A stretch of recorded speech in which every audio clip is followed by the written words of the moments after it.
Hey everybody, it's Ed. Real quick, I want to thank 3 brand new Patreon supporters, Clay Wahlberg, Mickey Orta, and Rick Schwertfeger. These 3 guys signed up via Patreon, which is monthly support, and there are a lot of cool things that come with being a Patreon supporter. Just before I recorded this intro, I released my July Patreon update for Patreon supporters, which includes a video, it includes recommendations of books and podcasts and movies and films and all the different stuff that has captured my attention over the past month. And so people seem to enjoy it, and I enjoy putting it all together, and I greatly appreciate the support of everyone. So if you're interested in learning more about that or other ways you can support the podcast, you can go to mountainandprairie.com/support. Thank you very, very much.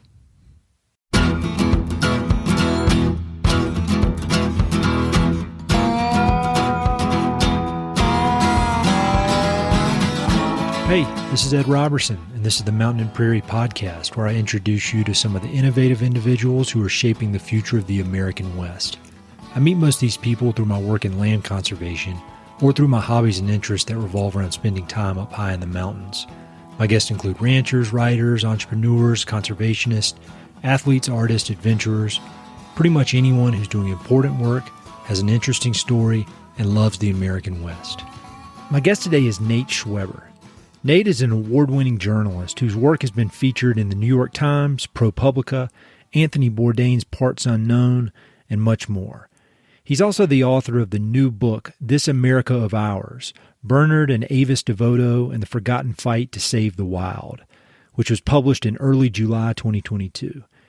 If you're looking for an engaging and entertaining history book that highlights an often overlooked era of conservation here in the American West, then This America of Ours is your book. As you'll hear in this conversation, I thoroughly enjoyed it. Nate is a native Montanan who grew up in Missoula and headed east to New York City as a young man to pursue a career in journalism. Despite building a successful life and career in the big city, Nate never lost his love for Montana. So he made an effort to pursue more stories linked to the people and landscapes of the American West. As he studied and explored the West with his journalist's eye, he discovered the writings of Bernard DeVoto and was quickly captivated. And now, he's written an amazing book about Bernard and his wife Avis, and how together they were one of the most important and effective forces for conservation in the early 20th century. I knew I was going to enjoy This America of Ours, but it surpassed all of my lofty expectations. While I definitely heard of the DeVotos, I had no idea of their influence and fearlessness, especially as they faced off against powerful forces that were attempting to sell off vast tracts of public lands. Nate and I dig into all aspects of the DeVotos' lives and their historical importance, both individually and as a power couple.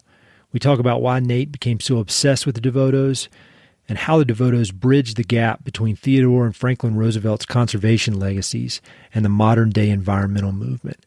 We talk about the parallels between the public lands battles of today and those of the early 20th century, and how reading history helps us to better understand and process today's current events. Nate also offers up tons of excellent book recommendations about the West, so be sure to check out the notes for a list of all the topics we discuss and links to everything. A huge thanks to Nate for writing such an enlightening book and for taking the time to join me on the podcast. I hope you enjoy.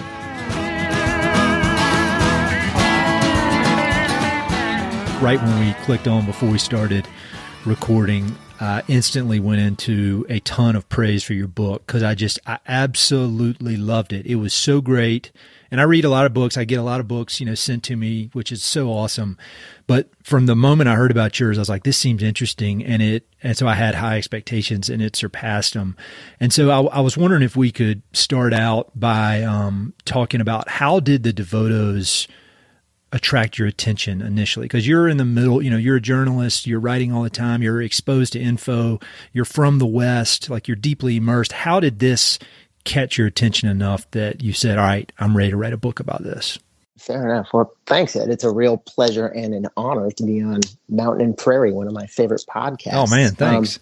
Absolutely. So, I grew up in Missoula, Montana, and I'm not proud to admit this, but I never knew about the DeVotos the entire, 22 first years of my life when I lived there, despite there being a memorial for the DeVotos about an hour south of Missoula that I must have passed by dozens, if not hundreds of times growing up. But, I moved to New York City to try to do stuff in journalism, and I was super homesick. I mean, still basically am. And I got it in my head that, well, maybe I could get back home more if I could do some articles about it. So I started pitching articles about the West to editors, and the freelance journalists lament. I got rejected most all the time, and so I started reading up about the West. I started to try to read more about Western history, just for the purpose of trying to write better story pitches, better informed story pitches in the hopes of having a better success ratio. And eventually that led me to Bernard DeVoto. I saw my first Bernard DeVoto book in the Strand bookstore in New York City. It was across the wide Missouri. And I read it and it just knocked me out.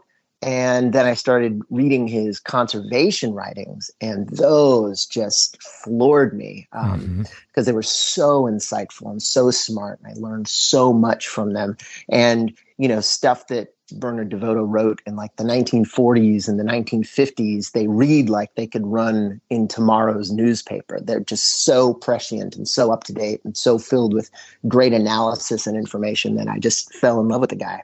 No, that's super interesting. And I was in the same boat, even after I'd started this podcast, where I'm talking about the West and talking about a lot of authors, and I just didn't know much. And I think maybe I was reading one of David Gessner's books, and that was my first insight. He's and then great. I read another book called This Land, and I can't remember the author. Christopher Ketchum. Yeah, definitely. Yeah, he seems like interesting. Yeah, he seems like he's maybe got a little DeVoto in him of not giving a shit about. Well, he writes for Harper's Magazine. He's very uncompromising. Yeah, Chris is a badass. Seems like it. I need to get him on here. But but anyway, and so that just piqued my interest. But then when I started looking around online, I just couldn't find much. And even, today when I was prepping for this interview, you look at DeVoto's Wikipedia page and it's like 5 paragraphs. Yeah, there's not a lot about the guy. It's strange and fascinating. So, I was very blessed and fortunate that I did find this kind of niche. Like, the subtitle of the book is The Forgotten Fight to Save the Wild. And it's surprising how little there is out there, especially online, about Bernard DeVoto, especially considering that, in the 30s through the 50s, he was one of the most prominent writers in America. And just one thing at the beginning here, is pronounced Bernard, right? Because I remember when we met when you and I had the pleasure of meeting in New York, I noticed how you were saying it. And then in the book, you kind of phonetically spell it out. So that's how he pronounced it, not Bernard, Bernard. Yeah. One of the people I was very lucky and blessed to interview when I was working on the book is Bernard and Avis's last surviving son. They had 2 boys, and their son, Mark, is now 82 years old. And he told me that it's pronounced Bernard, the English pronunciation. Interesting. All right. So I'm always fascinated by people's operating systems and kind of their psychology and their personalities and how they direct these personalities. And so could you just maybe start out by giving a overview of both of the DeVotos' personalities? Because they seem to have this really, in a way, opposite personalities, but they match together almost like a jigsaw puzzle perfectly, and they complement each other. So could you explain how they acted and how they complemented each other? That's a great observation and a great way to describe them. They fit together perfectly like jigsaw puzzle pieces. Avis was from the northern peninsula of Michigan, and she grew up loving to read. She was very outspoken. Her parents were very taciturn and quiet, so she never really got along too great with her parents, which is why, she had their blessings when she went off to college in 1922, which was something at that point that not a lot of women in America were doing. So she was very outspoken. She was very courageous. She loved books. And it was that love of books that made her connect with Bernard DeVoto. He was from Ogden, Utah. And his dad Bernard called his dad a genius, but he was almost, he was so smart and so fascinated with so many things. Bernard always felt it kind of got in the way of his ambitions. And so his father turned very eclectic, especially as he got older. Bernard was, he made this quantum leap when he was just a little kid, from like reciting poems about mittens and kittens to reading Homer. And so he had this just huge mind, and every book he came across, he read. And that's how he connected with Avis. And they shared this love of literature, and they shared this fascination with producing literature. And one of the ways that they were opposite but complementary was Avis was a genius editor. Mm-hmm. She helped him, conceptualize story ideas. She helped him, edit, proofread, index, copy edit. She also, part of Bernard's struggle growing up is he did have, I guess, what we'd call today some struggles with mental health. He went through some really dark depressions and some really rough times. And when he met Avis, she was able to kind of stabilize him and get him through those rough patches that he went through mentally. So that was another way they complemented each other.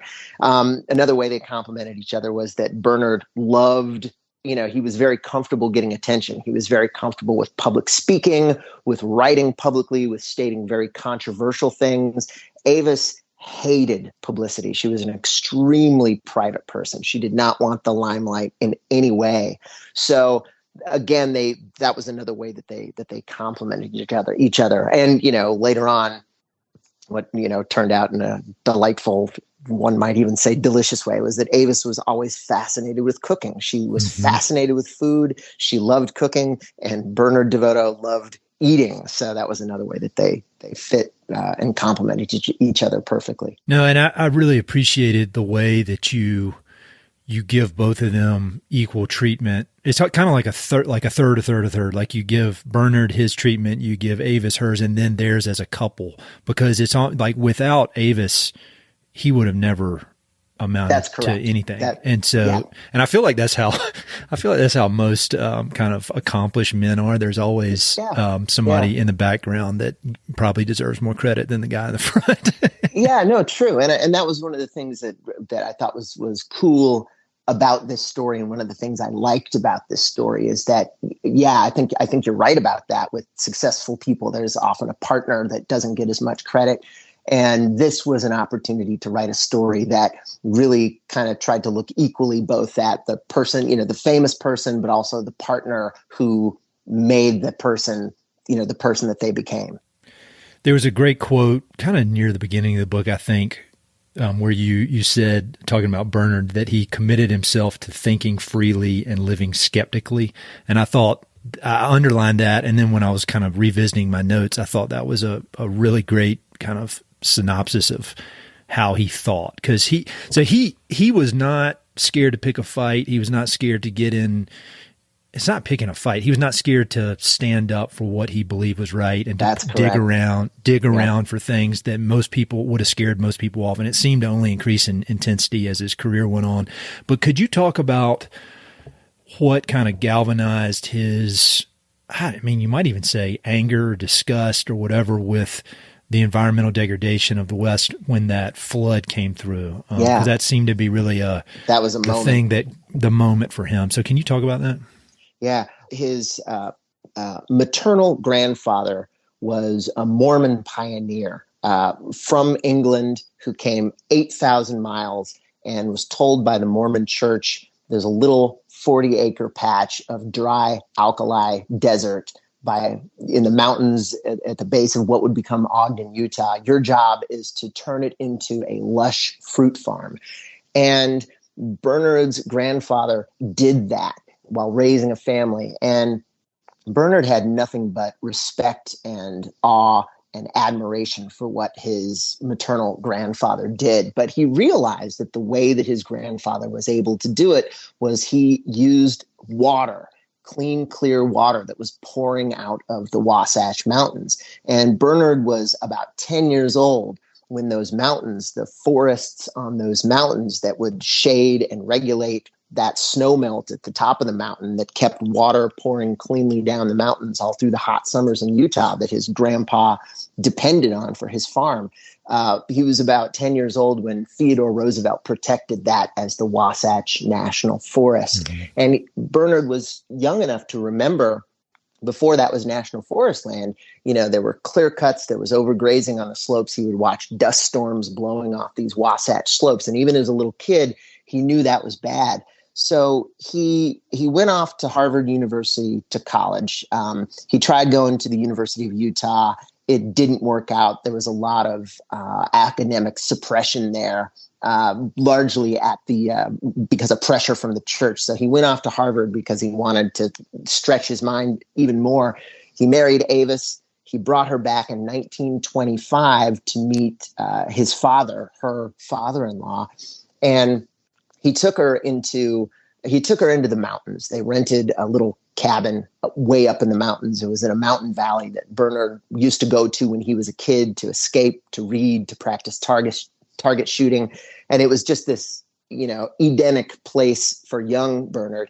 And he got back there in 1925 and he was horrified to see the shape of this mountain valley. This was not inside the national forest, and it had been clear cut. It had been overgrazed. This little stream flowing through it was dirty. It was the color of bile from silt running off into it because there were no more trees on the mountains. There was no more grass on the mountains. And while they were there, this flash flood came at them. There was a cloud burst, which was very common in the mountains, but there wasn't any vegetation to soak up this water. And this cloudburst nearly took out their cabin and nearly washed out this bridge that connected them to town.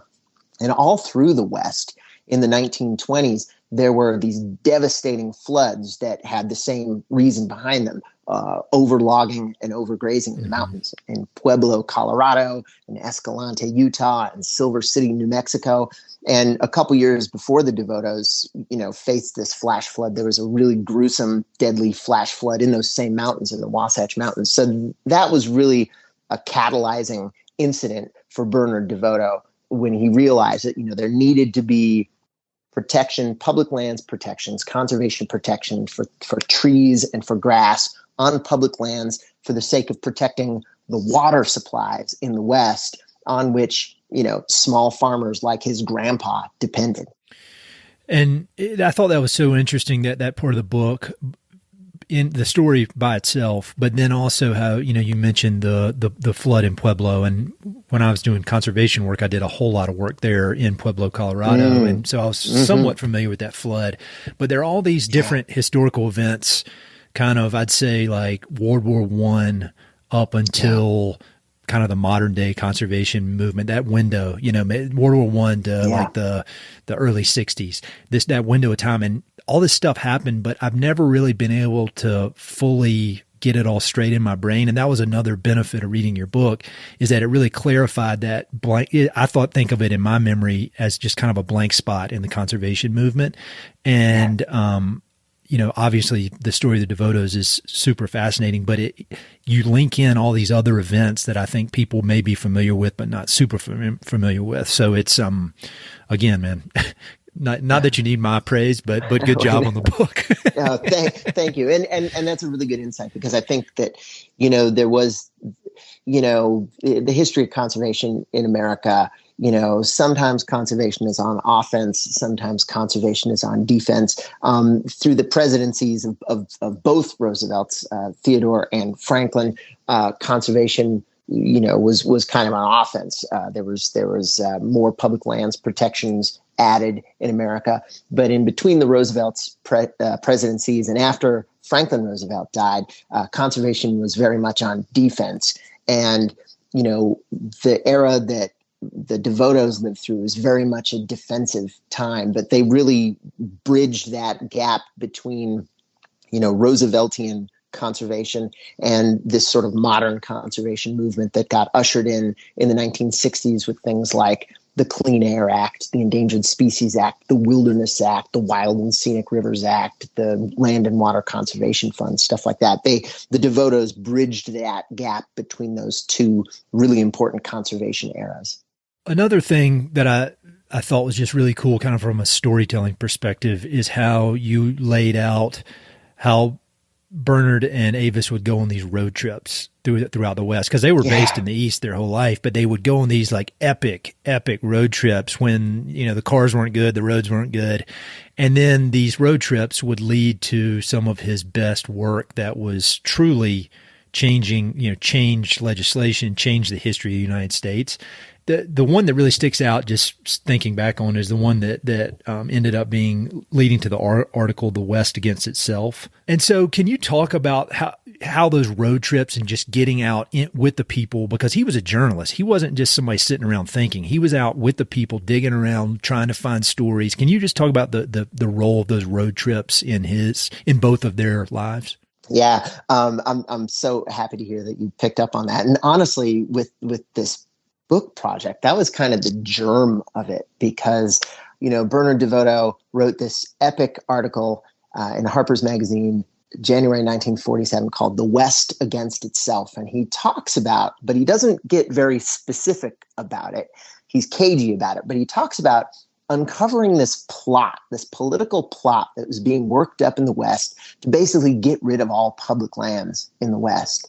And, and when I was first getting into DeVoto, I was just curious. I was like, well, what is the backstory behind that? How did that happen? So that was like the first germ of an idea that eventually became this book. And the more I researched, the idea just kept getting bigger and bigger and growing and growing. But it's 1946, and Bernard DeVoto has written some magnificent nonfiction history books about the West, and he's going to work on what's going to be the final book in a great Western nonfiction trilogy that he's going to write. And that last book is going to feature Lewis and Clark.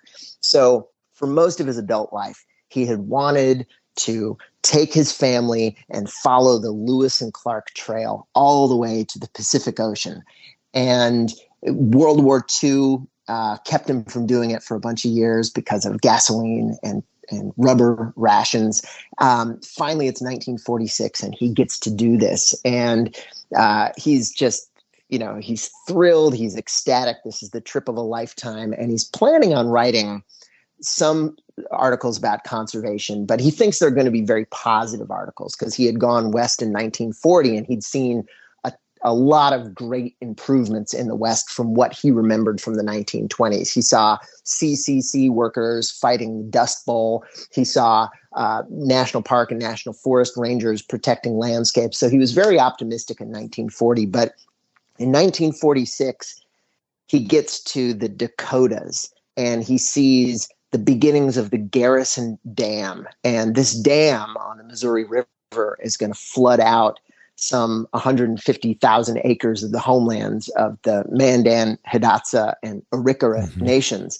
And DeVoto knows from history that these mass Native American dispossession events have always gone hand in hand with some of the biggest public lands scams, the biggest public lands frauds in the nation's history, because what they have in common are these natural resource booms, these bonanza times, these natural resource grabs. So when he sees this happening in the Dakotas, he sees what he thought was something of the 1800s. When he sees it still happening in the mid 1900s, he starts to suspect that maybe there's something else being cooked up. Yeah. And he keeps following the Lewis and Clark Trail, and it's in the Range Riders Cafe in Miles City, Montana. Because remember, Bernard DeVoto loved a good meal, and he knew that the Range Riders Cafe had the best steak in America. So he goes into this bar restaurant, and just by keeping his ears open, he overhears this, quote, very loud, very drunk, unquote, cattleman at the bar boasting about how there's going to be this political attack on the public lands conservation agencies in America. They're going to be defunded and destroyed, and this land, that they oversee, that they manage, is going to be sold off. And so the DeVotos transform into investigative journalists. Yep. And they decide that if they can get the exact details of this plot that they overheard being talked about in the Range Riders Cafe, if they can get the exact details, they can publish them and they can thwart it. So this Lewis and Clark research trip transforms into this networking trip where they go across the West and they meet with these, great conservationists, great writers, and they start to ask these people what they know about this plot. They met with Joseph Kinsey Howard in Great Falls, Montana. He had written a great book called Montana, High, Wide, and Handsome. They met with Ansel Adams in Yosemite National Park. They met with their old friend Wallace Stegner. Mm-hmm. But they got their big break in Ogden, Utah, Bernard DeVoto's hometown. They met a Forest Service ranger named Chet Olson, and he knew about a meeting of some of the West's biggest stock growers associations, cattle ranchers and sheep ranchers. They were going to have this meeting in Salt Lake City. And at this meeting in Salt Lake City, there was a secret sub meeting in which they laid out this agenda for what Bernard DeVoto was going to call a land grab. Yep. This was this idea, this plot, this plan, this political push to sell off all the public lands in the West. And so there was a transcript that was made of this secret meeting at this Stock Growers Association meeting. And Chet Olson, the Forest Service ranger, managed to get a copy of this transcript into Bernard DeVoto's hands. And it was from the details in that transcript that Bernard DeVoto wrote this, seminal article, The West Against Itself. And it was such a sensation, Bernard said it, quote, fused an explosion, that article did what he intended it to do. It stopped this land grab movement because it informed the American public and it made the ideas just too absolutely radioactive for anybody to introduce into Congress. You're so good at explaining the book. Did you read the audiobook? No, you should have, man. You got a career. I know you're. I mean, like, you're obviously an awesome writer, but I love how you describe the stuff too. It's so exciting. And I just recently finished the book, like just a few days ago, and so it's like fresh on my mind. So it's. I did hear that the guy that read the audiobook was really good. It was really funny. The guy who read the audiobook, his name is Fred Sanders, and I was on the phone with my best friend.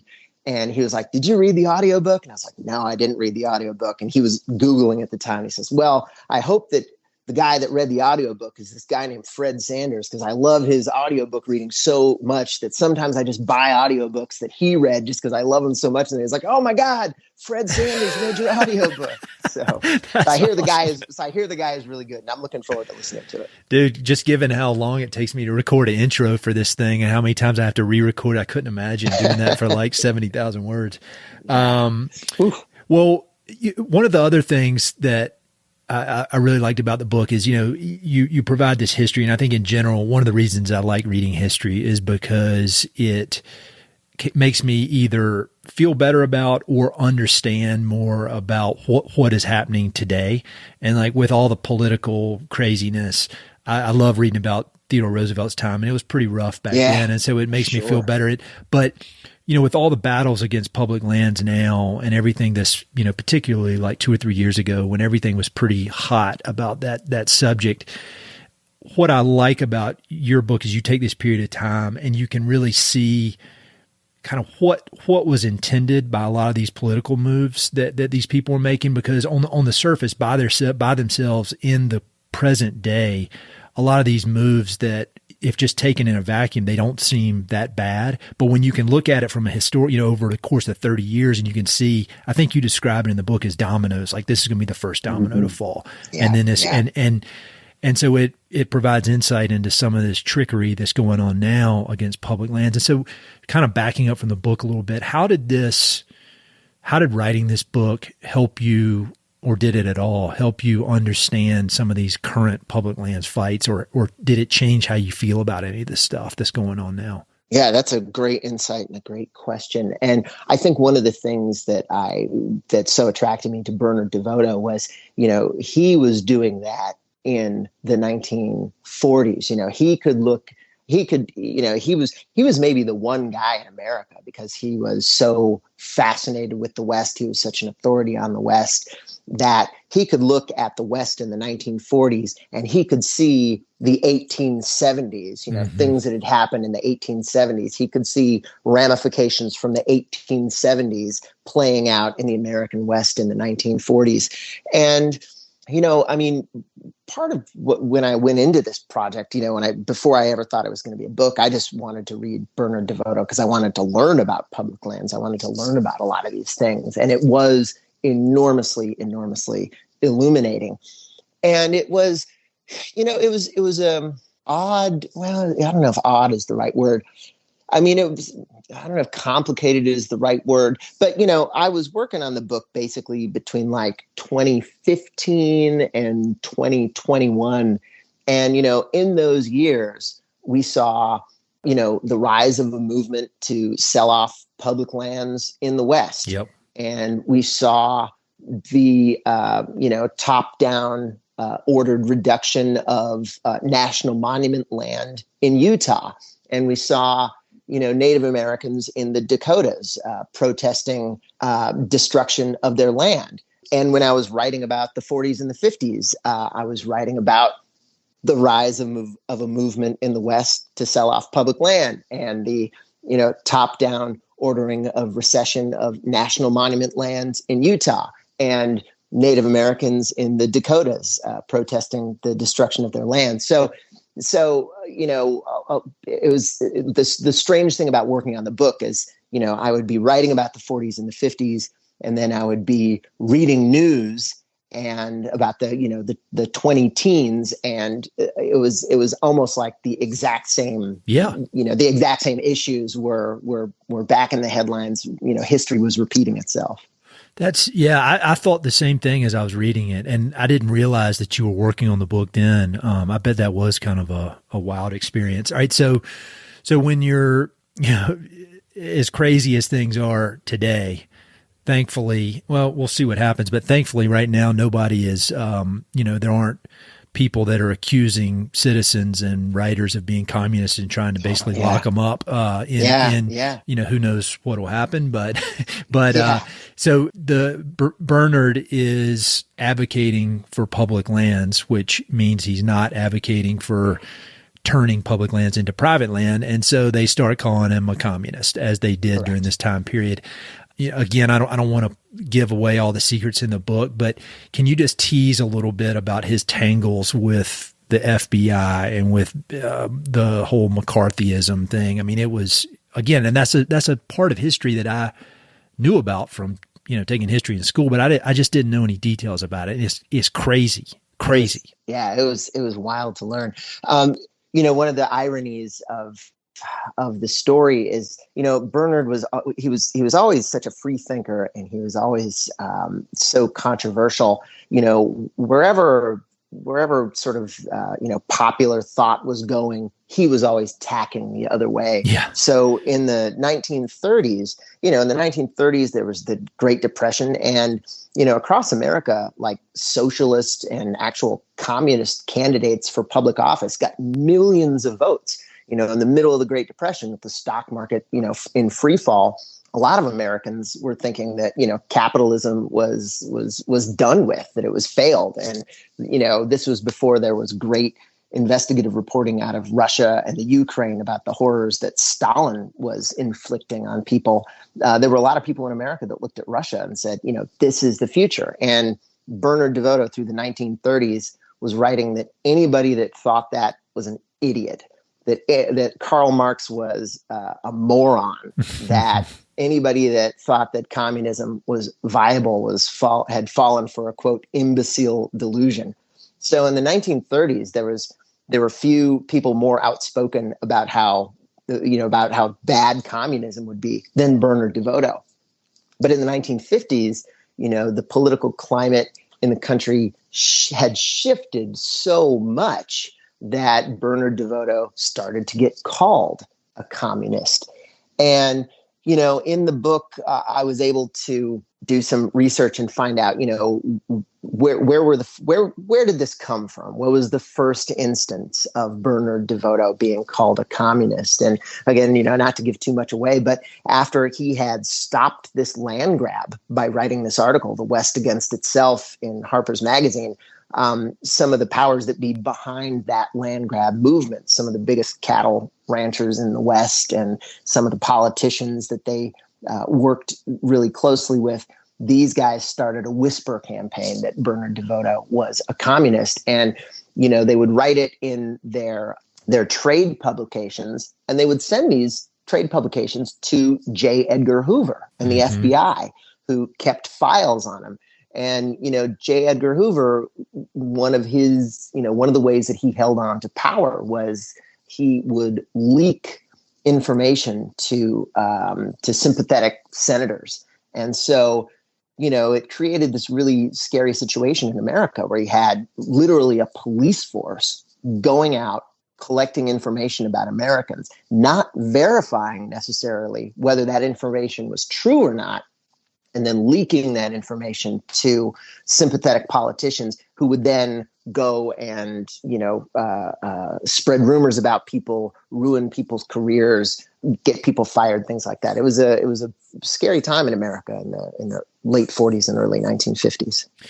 The first term paper I ever wrote was about J. Edgar Hoover. And it's funny, but because I was, as was the case in, I guess that would have been the 80s, the end product was about was like that he was kind of an American hero, because he fought all the gangsters in this. And then as I've gotten older, I mean, he did some good stuff, but he was a crazy dude too. Yeah, he's crazy. Yeah, correct. Kind of like super weird too. That's there's books written about that. But he did do really magnificent work, especially in the the 30s and the early 40s, fighting organized crime. Fighting, death threats to FDR. But, as he got older, it's like the same old story. He just got more and more power and less accountability. And that's a recipe for badness, just, in any human being. Yeah. It's almost like he became a caricature of himself, which seems to be, I just read a book about all the guys, like McGuane, Harrison, Hunter S. Thompson, when they were all in Key West in the 70s. And Hunter S. Thompson kind of became a caricature of himself. He was buying into the myth, into the public persona. He was acting out that Raoul Duke persona that he had made. Yeah. And it's, I love Hunter S. Thompson, and you can, when you read his books, you can tell when he kind of crests over that hill, and he's not being original anymore. He's being this thing that he created. I recently read Hell's Angels about when he embedded himself. So good. It's great. I mean, that's great. Yeah. And then you compare that to some of the books that he put out in the 80s, and it's like, ooh, he fell quite a way. I still love him, but he did fall quite a ways. Another cool part about your book is that, in a way, this is kind of a worn out comparison, but the DeVotos were almost like Forrest Gump in that they bumped into all these crazy historical figures, like everybody from Robert Frost to, you mentioned, Stegner, to J. Edgar Hoover, to the Kennedys. And they were just kind of this common theme throughout this period of history. And they touched all these powerful people. And then the biggest surprise, which turns out to be a big part of the book, is what started with just a random fan letter from a cook a chef in France that turned into this amazing, mutually beneficial friendship. Can you kind of tease that part of the book as well? Yeah, no, I'm really happy to, and I'm pleased. I'm pleased to hear you say that.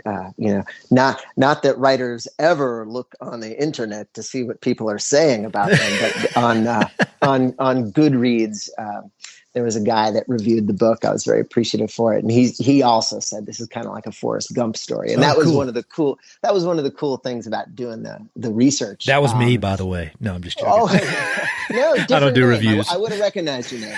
No, but unless you have a pseudonym. But that was one of the cool things about doing the research. Bernard DeVoto has his archives are at Stanford University, and I was lucky enough to be able to spend some weeks there going through it. And it was so cool, because I would find, handwritten letters from John F. Kennedy and, a letter from Ray Bradbury and, letters from Robert Frost. It was really cool. But one of the cool things about the DeVoto story, and this was another one it had started with me going like, what's the story behind this road trip in 1946 that ended up in the DeVotos stopping this land grab? That was the germ of the idea, but it kept growing and growing. And one of the parts that made it really grow was Avis DeVoto. She was best friends with Julia Child. And in another DeVoto irony, Avis DeVoto is probably the best known DeVoto today. Certainly if references in pop culture are the metric. There was that movie about Julia Child called Julie and Julia that came out in 2009. Yep. And Avis DeVoto is played by Deborah Rush in that. Right now, HBO Max is doing a series called Julia, and Avis DeVoto is played by Bebe Neuwirth. So she's very prominent in pop culture. And it's because she was best friends with Julia Child. And, so that friendship has been very widely celebrated in pop culture. It's in books, it's in TV shows, it's in movies. But the thing about that friendship that, nobody has put together is the way it came about. The way it came about was that Bernard DeVoto was writing his guts out in defense of public lands conservation. First, it started with this movement in the late 40s to sell off all public lands, and that evolved in the 1950s to these plans to build dams inside national parks. And Bernard DeVoto wrote an article for the Saturday Evening Post in 1950. It was called "Shall We Let Them Ruin Our National Parks?" And it alerted America to the threat of these federal agencies, the Bureau of Reclamation and the Army Corps of Engineers. It alerted Americans to the threat that these agencies posed to national parks by these plans to build dams inside of them, inside the Grand Canyon and Glacier and Yellowstone and Kings Canyon and Mammoth Cave and Fort Donelson National Battlefield. Bernard DeVoto brought this new threat to the attention of the American people.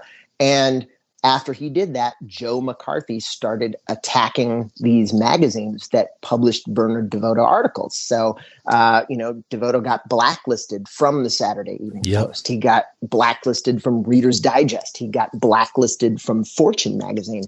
And this was not only bad for conservation, because the DeVotos were the country's most elegant spokespeople about conservation. It was bad for their family because this was their livelihood.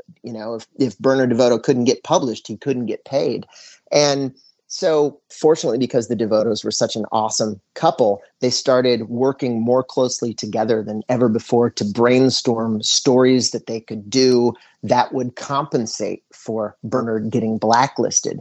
And Avis DeVoto recommended to Bernard that he write about kitchen knives. And he did that in Harper's Magazine.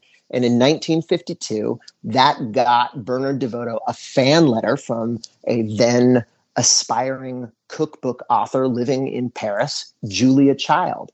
And Avis, one of the things that she did for Bernard DeVoto was she answered a lot of his mail, and she wrote Julia Child back. And Julia Child told Avis that she, had this dream of publishing a cookbook. And Avis told Julia Child, well, through my husband, Bernard, I know everybody in publishing. I will get you a book contract. So that was the start of this wonderful, storied, magnificent friendship that is very celebrated in pop culture now. But what hasn't been told before about that friendship is that friendship between Avis DeVoto and Julia Child, that friendship came about. It was forged inside the crucible of the DeVotos' crusade for America's national parks and public lands. That's what made that friendship happen. Yeah, such a interesting side twist. And when we met and we were talking about it, I hadn't read the book yet.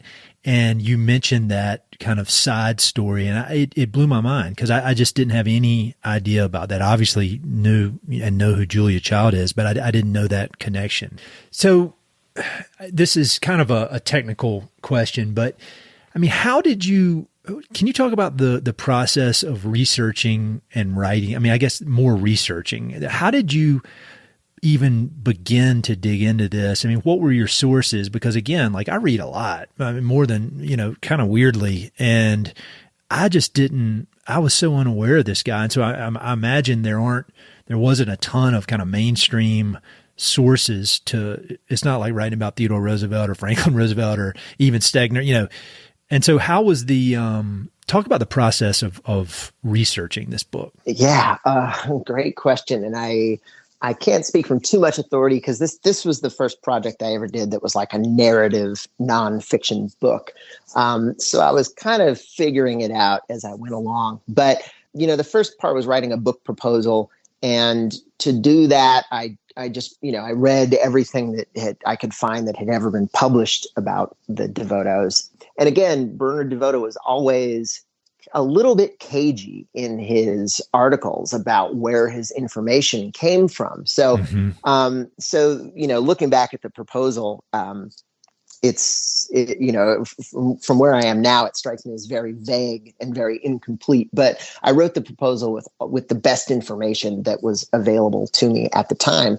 And then when I was fortunate enough to get a book contract, I was able to go to archives for both DeVotos. And this was really where I was super, truly blessed.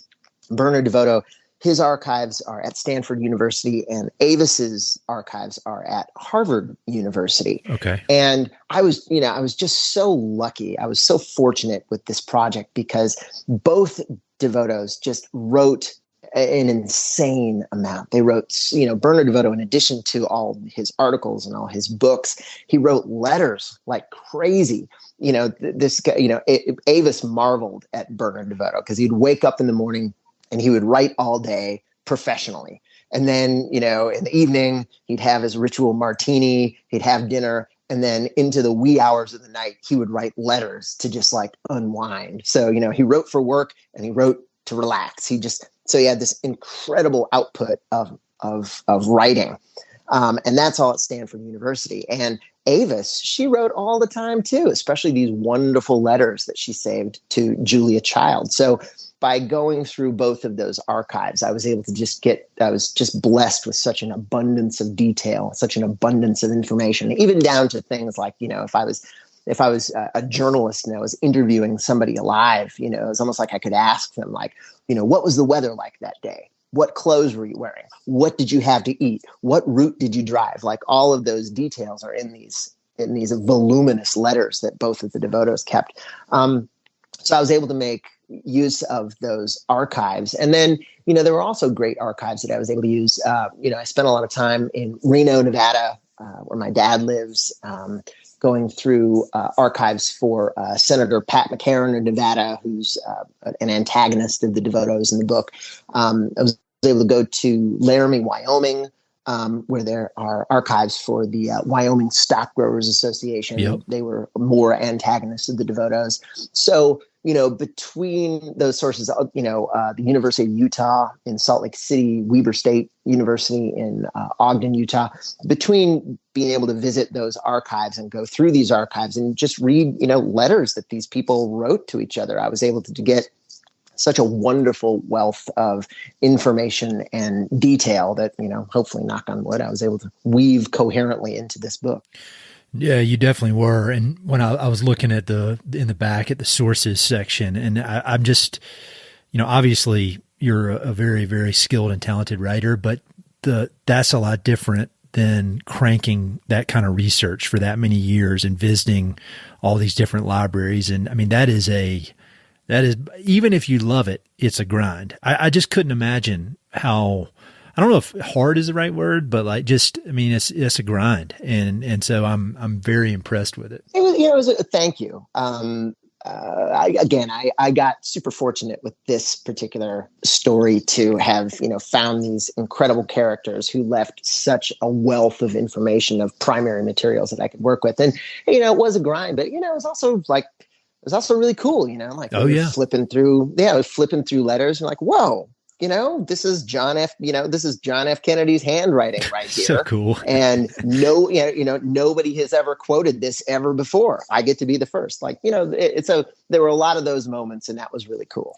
You keep saying how fortunate and lucky you were, and that's a common theme of everybody I have on this podcast. They just endlessly talk about how lucky they are. And I think I will say that you are lucky, but you work your ass off too, so that you can make some luck there. I love I appreciate the humility though. I'll lean on luck. What's the phrase? Rather be lucky than good. That's so I want to talk a bit about you and your career, because I would imagine that your years and years as a journalist was very helpful as you dug into all the different sides of this story and kind of went after it with a journalist eye, and then the end product is this, is almost, it's the product of a narrative historian. And I just thought that combo was so interesting. How did you end up in New York from Missoula, Montana? Yeah. Gosh. I mean, my standard pat answer to that question is, having grown up in Missoula, Montana, when it was a much smaller town than it is today, I always wanted to know what life in a big city was like, and boy, have I found out. But yeah, I know. I just, I wanted to see. Yeah, I wanted to see what I could do in journalism, in New York City. Obviously a big media town. So yeah. I wanted to see what I could do, and I've been, knock on wood, fortunate. I've kind of had a journeyman's journalist career, but I've been able to keep a roof over my head for, 21 years now here. But that also, part of that was like sort of figuring out interests of mine. And, part of that was like figuring out, right after I moved here, that actually, I didn't have the experience that so many people do. And I'm envious of like so many, it's almost like a cliche story about somebody from a small town in America moving to New York City and suddenly feeling for the first time in their life like they're home. Yeah. Like I had the exact opposite feeling. Really? And totally. Still often do. There's a lot of great things about New York City, but New York City has no sympathy for anybody who's like, no, maybe New York City isn't the greatest place on earth. Like people love, and it's awesome. It makes New York City great, but there's not a lot of sympathy for anybody in New York is like, I just got here and I'm not sure I like it here. Like there's no sympathy for that. So, that was very much me for the first bunch of years that I lived here, but I started to be able to kind of manage that by just trying to get back west, back home as much as I possibly could. And part of that was trying and, having kind of middling success, but trying to write articles about the West and trying to use stories to try to get myself back home. And like I said, I had sort of middling success at that. But, that realization that like, well, this is something I would like to write about, like that eventually, that process eventually led me to this book project. Well, obviously you've got a rich life there, a fulfilling career. It's your life in New York is scratching a lot of itches, but you hear all these stories about during COVID, a lot of people bailed out of there and everybody went remote, and that could have been they moved to Montana. Yeah, exactly. So that's what I was thinking. Like that could have been an opportunity to go home, but what kept you there? I mean, what keeps you there? Because it seems you love the West, obviously, but you obviously love New York too. So what keeps you there? Well, I'm certainly a walking contradiction, but I will say that as far as the COVID thing, I mean, there was that triggered the rats sinking ship button in my brain. Like, I certainly have been in New York City long enough. I moved to New York City on September 1st, 2001. Oh, really? Are you serious? Yeah, that was, I'd never even visited the Northeast ever before in my life. So that was the day that I got to New York. 2012, I reported on Hurricane Sandy. COVID came, and I work in the news business, and I've been in New York, 21 years now. And, it never even crossed my mind to leave New York City when New York City was going through a tough moment. It was like, that made me want to stay at that, for that time, that made me want to stay more than ever. I was definitely not going to leave New York City during COVID. And as for everything else, I mean, God, not to get too psychoanalytical, but I am totally a walking contradiction, because, I do miss the West like crazy. I miss Montana like crazy. I talk about it all the time. And yet I have been here since I moved here. So, the answer to that is, I don't know. Yeah, I mean, hopefully I can figure out some kind of balance. Working on this project was a really cool balance, because I was able to get out to the West a lot.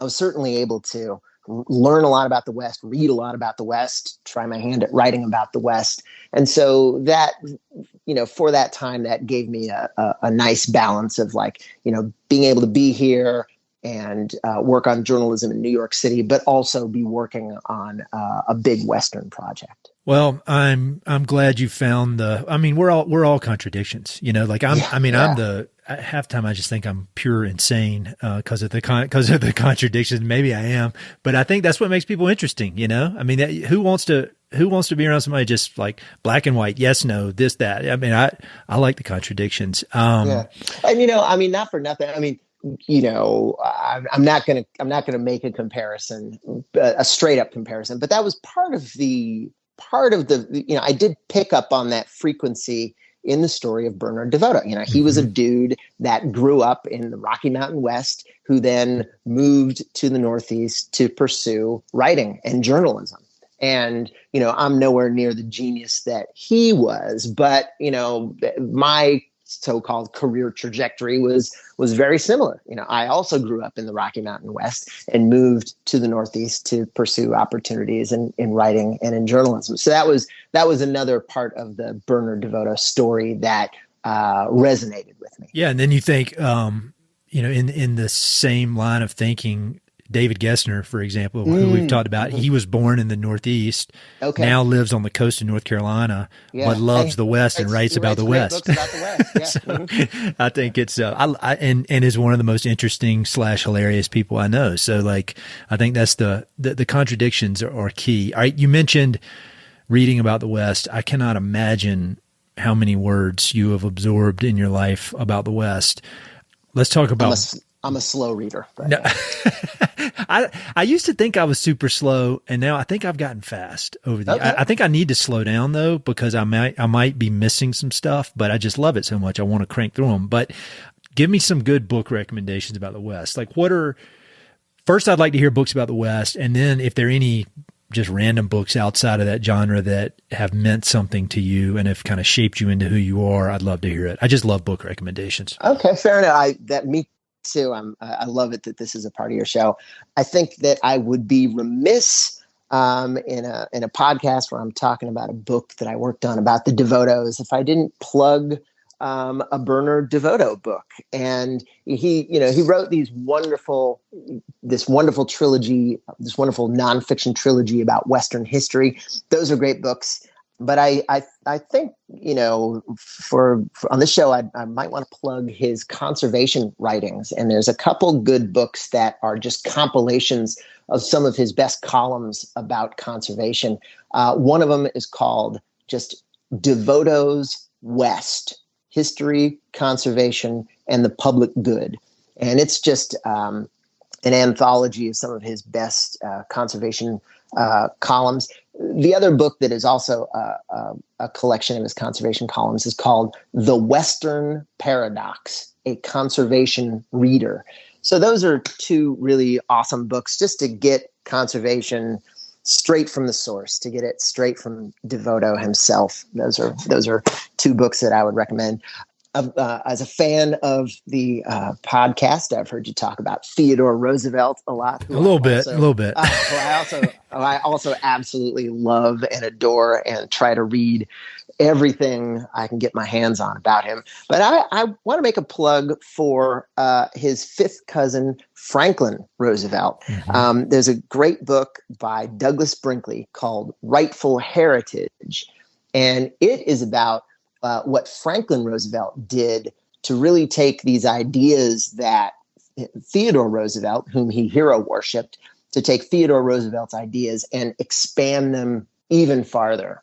So you learn about FDR's conservation legacy, which is, I might argue, just as impressive as Theodore Roosevelt's conservation legacy. And then I don't want to get too long-winded, but this weekend in Missoula, my hometown, there's a cool literary festival going on that I wish I could be at, the James Welsh Literary Festival. James Welsh was, his heritage is Blackfeet, and he wrote a really fine book called Killing Custer. Oh, I've heard of that, but I haven't read it.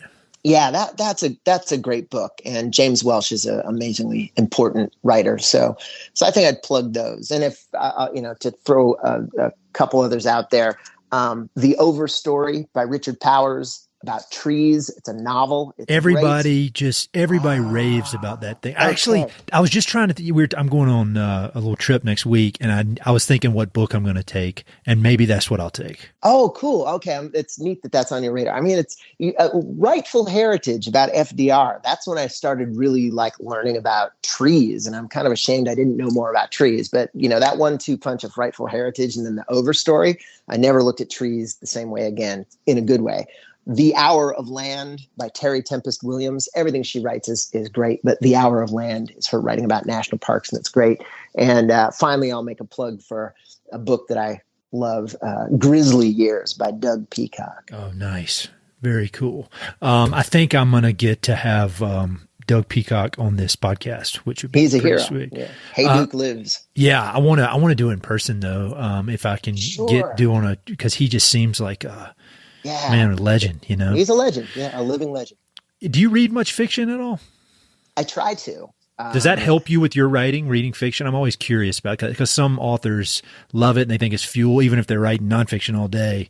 Absolutely. You like it? Who are some of your favorite fiction authors? I like Louise Erdrich. I love the aforementioned Richard Powers. I love, Toni Morrison. I've been trying to read a lot of her. Lalia Leilani, I hope I'm pronouncing her name right. Philip Roth. He's great. I should know Wallace Stegner. Yeah. Incredible. Gosh, I'd have to look at my bedside table to find some more. When left to my own devices, I tend to gravitate toward nonfiction about the West. And so I've been trying to challenge myself to read more fiction. And it's always very enriching, and it gets me thinking about things I wouldn't have otherwise thought and getting writing ideas that I wouldn't have otherwise had. So it's I really love trying to read more fiction, for how it enriches me both, I think, just personally, but also informs my writing and gives me more ideas to get me out of the nonfiction rut that I often find myself in. Yeah. So I think I'm going to take on my trip Overstory. You just pushed me over the edge. And then I have not read Angle of Repose, which is unbelievable. And it's unacceptable that I haven't read it. So, all right. Those are the books. Thank you. Thank you. All right. Last kind of big question. You have immersed yourself for years in this world of conservation history. I would imagine now it feels like both of the DeVotos are like a member of your family. You know them, you know them so well through their writings and that's a nice way to put it. Yeah. So just knowing everything from your career in journalism, your investigations about the West, and you listen to the podcast, which that blows my mind. It makes me nervous knowing that you're listening. But what's some kind of final advice or words of wisdom that you'd like to share with folks that listen? Oh man, another great question. I'm new at this. This is my first narrative nonfiction book, and I've done a couple. I've talked with a couple podcasters, some radio interviewer on NPR in Utah. It's been a really cool, really fun experience. And a question that I have gotten a few times is people have asked, who is today's DeVoto? That's a great question. Yeah, in the 40s and the 50s, he was the guy. If you wanted to know about the West, if you wanted to know about conservation, you went to Bernard DeVoto. And it's a little bit ironic, part of the reason I think that he kind of faded from memory is he was a mentor to Wallace Stegner. And Stegner went on to have get the nickname, the Dean of Western Writers. And Stegner kind of went on to eclipse his mentor, Bernard DeVoto, as like the authority about the West. And it's ironic because Stegner's environmentalism, he attributes to Bernard DeVoto. He said he never would have gotten into environmental advocacy if it had not been for Bernard DeVoto. So it's ironic that Stegner then sort of in the American public's mind went on to eclipse Bernard DeVoto. But people would ask, who's today's DeVoto? And I'm kind of stumped. I think it's a story about our modern day that, the media landscape has fractured so much from what it was in the 40s and the 50s and the 60s and 70s and 80s that, there isn't, Bernard DeVoto was such a singular figure. He could never be replicated anyway. But even somebody like Stegner, it's hard to find like, okay, this is the one place you go. This is the one person you listen to. But I think one of the things that we have today is there is diversity of great voices and really smart thinkers and writers, et cetera, about the West and about conservation. So there's great trustworthy sources you can go to. People like, Timothy Egan, great columnist, great nonfiction writer, Terry Tempest Williams, Doug Peacock, Louise Erdrich, who writes about Native issues in her books that often have parallels with conservation issues. But also there's great like podcast. There's Hal Herring's Cast and Blast with backcountry hunters and anglers, which is great. And there's also the Mountain and Prairie podcast. So no, but seriously, I mean, I think this is a great repository of great information about conservation and about the West. So, again, not to not to sound too flattering or anything, but I would encourage listeners of Mountain and Prairie to keep listening to Mountain and Prairie. Well, the only reason Mountain and Prairie is any good is because of you and Hal Herring and Mark Kenyon and all these really smart folks who come on here and talk about public lands and all these. I mean, it's by definition, I'm kind of the dumbass who doesn't know anything. And so I'm just asking questions. And so I just appreciate you're the you. sun around which it evolves. It wouldn't be without you. So, thanks for what you do. Speaking as a fan. Oh, dude. Well, that's too kind. I just deflect any praise and refuse to accept it, but I will say thank you. And maybe that's the fastest way to deflect it. But no, man, I appreciate it. And I appreciate you writing this book. Just so crazy, like, and serendipitous, I guess is the word of how we connected. And thank you to Mr. John Page, if you're listening, for the email. John Page, who took photographs for a really cool book by one of my best friends, John Hall, called The Craft Brewery Cookbook. Oh yeah. It's wonderful. It's wonderful how small the world can be sometimes. Well, keep up the great work, man. I hope we can reconnect in person, but thank you for taking the time. Thanks for writing the book. Keep up the great work. Thanks so much, Ed. It's been a great pleasure to talk with you. I really appreciate it. Hey, it's Ed again. Thanks so much for listening to the podcast. I know your time is valuable, so it means the world that you spend it listening. If you want to support the podcast and help it to continue to spread and grow, there are a few ways you can help. Number one, pass it along to a friend or share it on social media. Word of mouth recommendations are the most powerful way for ideas to spread, so I'd love it if you could share the podcast with a few pals who might enjoy it. Number two, you can go to Apple Podcasts and give it a 5-star review. Good reviews encourage the Apple overlords to suggest the podcast to others. So there's a link in the notes if you'd be so kind as to give it 5 stars. Number 3, you can support the podcast financially via Patreon, and there are exclusive benefits for those who do, including a monthly behind-the-scenes newsletter, Mountain and Prairie stickers, live and recorded video chats with podcast guests, and much more. Number 4, I've also got 2 emails that I send out. The first is my weekly email called Good News from the American West, which I send out every Wednesday. It's only positive news, something we can all use a little more of these days. And my other email is my bi-monthly book recommendations email. One email every other month with 5, 6, 7, or 8 books that I've recently read and highly recommend. But thousands of people on both of these lists will vouch for me. No spam or other funny business. And number 5, finally, check out my online store for Mountain and Prairie stickers, shirts, and coffee mugs. I've got some really cool designs from Western artists with more on the way, so head to mountainandprairie.com/shop to check it all out. I'd love to connect with you. I'm on Instagram and LinkedIn, so look me up on either of those platforms by my name or through the links on my website. All right, that's it. Thanks so much for your support.